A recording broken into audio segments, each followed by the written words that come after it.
Hi guys! Good evening to everyone. Now is November 25, 2025, Tuesday. As you can see guys, andito ako ngayon sa koi fish pond ko.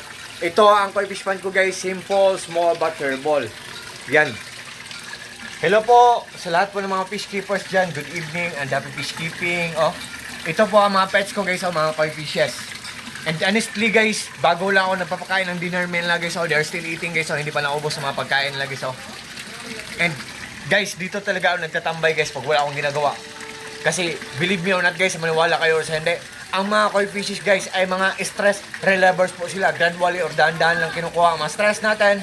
At saka, I think para silang nagbibigay ng magaan na loob sa atin, good vibes, good energy, motivation. I think para ako makahinga ng malalim dito sa koi fish pond ko, sa mga koi fishes ko guys. And I think talagang ang mga koi fishes guys ay mga breathtaking talaga. At the same time, fortune din sila or lucky charm din sila. Nagbibigay din sila ng swerte sa atin guys. Believe me or not guys. Sa maniwala kayo or sa hindi. Oh, look at them guys oh.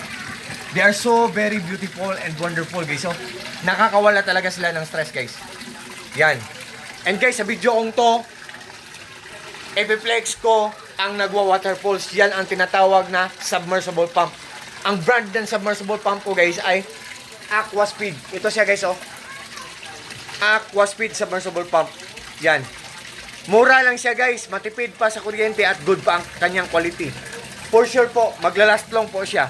Kasi ang ganda ng quality niya. Oh, ang lakas-lakas niya. Sa sobrang lakas niya, ang ingay-ingay niya, para siyang nature na waterfall sa bukid na pagbagsak ng tubig.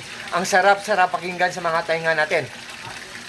Sa sobrang lakas niya, ang daming bubbles na naproproduce niya o nakikreate niya at the same time, ang dami ding mababreathe in na oxygen ng mga isda natin sa pond natin o sa aquarium natin. Guys, kung interesado po kayo, nandyan lang sa link ko or sa Ilo Basket ko. At sa lahat po ng mga friends ko dyan, an early Merry Christmas to everyone. At saka thank you po sa trust po at sa suporta. God bless po sa ating lahat, or God bless us all and that's all. Peace. Bye-bye. God bless us all. Peace.